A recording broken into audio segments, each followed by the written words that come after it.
Dự án này sẽ thay đổi diện mạo giao thông và kinh tế của nước ta, đặc biệt là khu vực phía Nam. Chúng ta đang nói đến một siêu dự án, đúng hơn là một dự án bình thường. Đó chính là sân bay Long Thành. Sân bay quốc tế Long Thành là một sân bay đang trong quá trình xây dựng tại Long Thành, Đồng Nai. Với công suất hành khách lên đến 100 triệu lượt mỗi năm khi hoàn thành tất cả 3 giai đoạn. Đây sẽ là sân bay lớn nhất Việt Nam trong tương lai. Tên Long Thành cũng rất hay. Long Thành viết theo chữ Hán. Với long ở đây không phải là rồng, mà là long trọng, thịnh vượng, giống với Vĩnh Long, Long An. Còn thành ở đây có nghĩa là trở thành, thành công.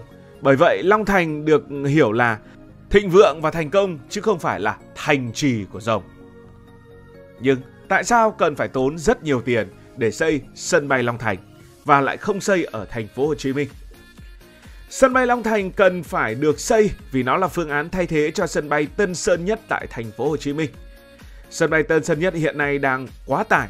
Khởi thủy sân bay Tân Sơn Nhất do thực dân Pháp xây dựng vào năm 1930 trên phần lớn diện tích của làng Tân Sơn Nhất, phía tây bắc của thành phố Sài Gòn bây giờ. Và chuyến bay đầu tiên từ Paris đến Sài Gòn ở sân bay Tân Sơn Nhất là vào năm 1933. Chuyến bay này kéo dài đến 18 ngày. Sân bay Tân Sơn Nhất hiện nay với công suất thiết kế chỉ là 30 triệu hành khách một năm. Nhưng năm 2023 đã đón tới hơn 40 triệu hành khách, vượt xa giới hạn.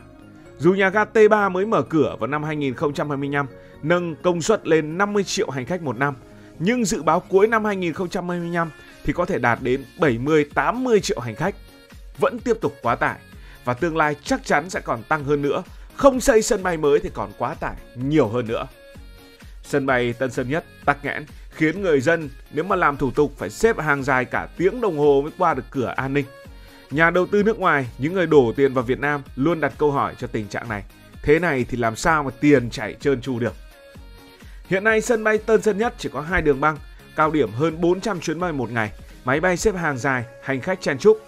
Chưa kể, sân bay này lại nằm ở khu vực nội đô, muốn mở rộng thêm là chuyện mơ giữa ban ngày. Thế nên sân bay Long Thành sẽ ra đời để giảm tải, giúp sân bay Tân Sơn Nhất dễ thở và vận hành trơn tru hơn. Không chỉ có vậy, ở xung quanh sân bay Tân Sơn Nhất đều là nhà cửa đông đúc. Ai đã từng bay thì đều biết, tắc đường rất ghê. Máy bay cất cánh hạ cánh liên tục, tiếng ồn làm dân chúng khổ sở, rồi nguy cơ an toàn bay trong khu vực chật chội là rất lớn. Với tất cả những yếu tố đó, sân bay Long Thành cần phải được xây dựng. Vậy, đây là một sân bay lớn như thế nào? Sân bay Long Thành là một dự án hàng không mang tầm vóc quốc gia, không chỉ giải pháp cho tình trạng quá tải của sân bay Tân Sơn Nhất, mà còn là một biểu tượng cho tham vọng của Việt Nam trong việc vươn lên trở thành trung tâm trung chuyển hàng không hàng đầu Đông Nam Á, thậm chí là châu Á. Với công suất tối đa 100 triệu lượt hành khách một năm và 5 triệu tấn hàng hóa một năm khi hoàn thiện, dự kiến nhanh thì cũng phải hơn chục năm nữa. Sân bay Long Thành được thiết kế để trở thành một trong những sân bay bận rộn và nhộn nhịp bậc nhất thế giới, đưa Việt Nam vào top 10 quốc gia có lưu lượng hành khách cao nhất theo dự báo của các tổ chức hàng không uy tín. Càng nhiều khách đến thì chúng ta càng có nhiều tiền. Ngay từ giai đoạn 1, dự kiến khai thác nửa đầu năm 2026, sân bay đã có công suất 25 triệu lượt hành khách mỗi năm và 1,2 triệu tấn hàng hóa mỗi năm. Ngang ngửa với công suất thiết kế ban đầu của sân bay Tân Sơn Nhất, nhưng hạ tầng hiện đại hơn rất nhiều lần. Tham vọng của Long Thành không dừng ở việc giải cứu Tân Sơn Nhất, vốn đang quá tải. Nó còn hướng đến việc biến Việt Nam trở thành một cửa ngõ quốc tế, thu hút khách trung chuyển từ khắp châu Á, châu Âu và cả Bắc Mỹ, cạnh tranh với những trung tâm trung chuyển lớn như Dubai hay Hồng Kông. Nói tóm lại, có thể hạ cánh xuống Việt Nam nhưng không nhất thiết phải du lịch ở Việt Nam, song vẫn có cơ hội để tiêu tiền tại Việt Nam. Hơn nữa, Long Thành là một phần trong chiến lược phát triển kinh tế dài hạn của Việt Nam. Với dân số hơn 100 triệu người, Việt Nam ta có nhu cầu đi lại du lịch ngày một tăng, nhất là khi kinh tế đang phát triển. Sân bay này sẽ đáp ứng nhu cầu dài hạn ít nhất đến năm 2050. Long Thành còn được kỳ vọng đóng góp 3-5% vào GDP quốc gia thông qua những dịch vụ như là vận tải, thương mại, du lịch và công nghiệp hàng không. Dự án trải rộng trên diện tích 5.580 ha trong giai đoạn 1, gấp 5 lần diện tích của sân bay Tân Sơn Nhất, và khi hoàn thiện sẽ mở rộng lên 10.000 ha, lớn nhất Việt Nam và thuộc hàng lớn nhất ở trong khu vực Đông Nam Á. Sân bay Long Thành sẽ được quy hoạch với 4 đường băng dài 4.000m, rộng 70m và 4 nhà ga hành khách, đảm bảo sẽ xử lý lượng lớn những chuyến bay quốc tế và nội địa. Tổng vốn đầu tư cho cả dự án lên đến xấp xỉ 14 tỷ đô la Mỹ. Đây là một con số khổng lồ, gấp nhiều lần so với những sân bay quốc tế khác trong khu vực. Ví dụ, sân bay của Campuchia chỉ là 1,5 tỷ đô la Mỹ. Để hình dung độ lớn mạnh, công trường hiện nay có khoảng hơn 10.000 công nhân và 3.000 máy móc hoạt động ngày đêm, với những hạng mục như là nhà ga, đường băng, tháp không lưu đang dần hình thành. Thiết kế của sân bay Long Thành cũng rất đẹp mắt.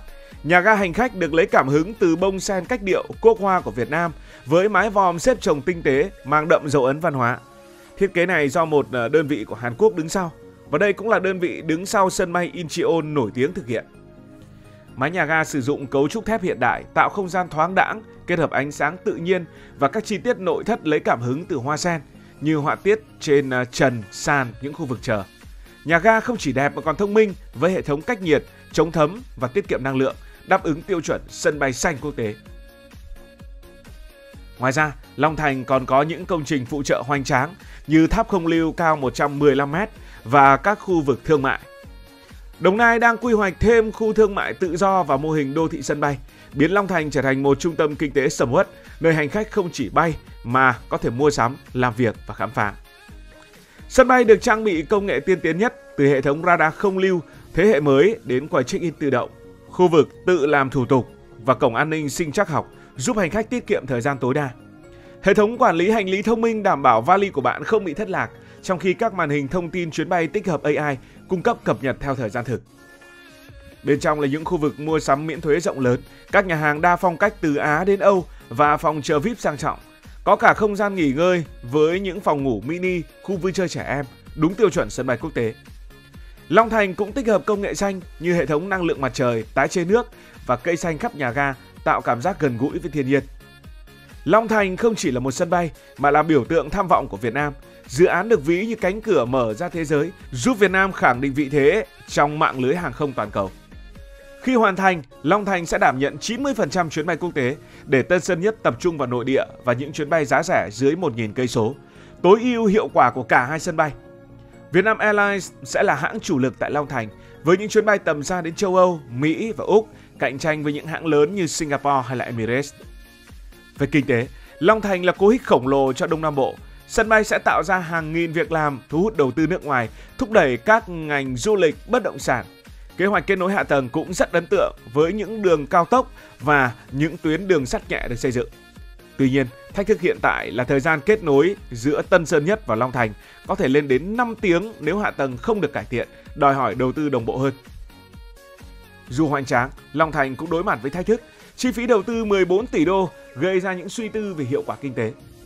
Và vấn đề giải phóng mặt bằng cho hàng nghìn hecta và tái định cư cho hàng ngàn hộ dân cũng là một bài toán không dễ dù đã đạt được nhiều tiến bộ. Hạ tầng kết nối, nhất là tuyến đường sắt nhẹ, vẫn cần đẩy nhanh để tránh nghẽn giao thông khi sân bay vận hành. Dù vậy, kỳ vọng vào Long Thành là rất lớn. Nó không chỉ giải quyết nhu cầu đi lại mà còn là bệ phóng để Việt Nam vươn xa từ một quốc gia đang phát triển trở thành một trung tâm kinh tế và hàng không toàn cầu. Với thiết kế bông sen kiêu sa, công nghệ hiện đại quy mô khủng, Long Thành hứa hẹn sẽ khiến cả thế giới trầm trồ, trở thành niềm tự hào của người Việt và là điểm đến không thể bỏ qua trên bản đồ hàng không quốc tế. Tất nhiên, khi chúng ta nói về độ hoành tráng của Long Thành thì hãy thử so sánh với một số sân bay lớn trên thế giới. Về quy mô hạ tầng và diện tích thì rất lớn, nhưng dường như chưa thể so sánh về lưu lượng hành khách hay chuyến bay.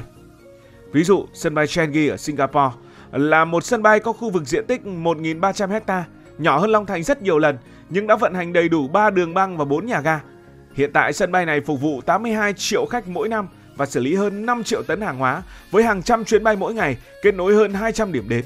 Quy mô nhà ga của Changi tạo thành một hệ sinh thái khổng lồ. Còn như sân bay Suvarnabhumi ở Thái Lan, diện tích 3.240 ha, cũng nhỏ hơn Long Thành, nhưng có 2 đường băng và 1 nhà ga chính, phục vụ cũng đến 65 triệu hành khách mỗi năm và khoảng 1,5 triệu tấn hàng hóa. Sân bay này có 120 cổng đỗ, gấp 3 lần Long Thành ở giai đoạn 1. Tóm lại, Long Thành thắng về diện tích đất, nhưng sân bay Changi của Singapore và sân bay Suvarnabhumi của Thái Lan ăn đứt về công suất vận hành và quy mô hạ tầng hoàn thiện.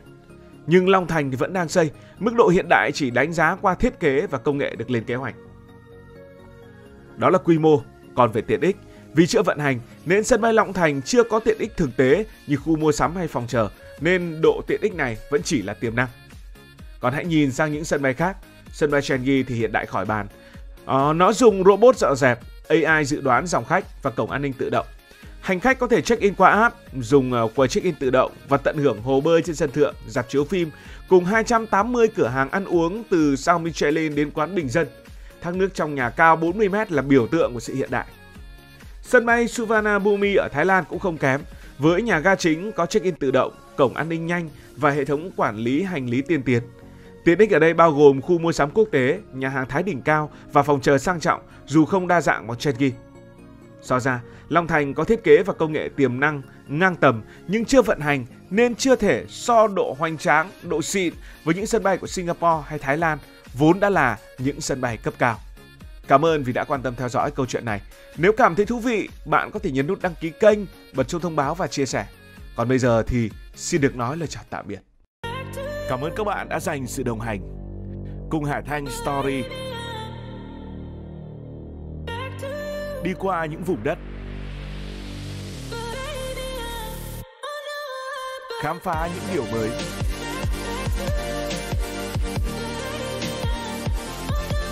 Đừng ngần ngại, hãy để lại những góp ý và xin được hẹn gặp lại.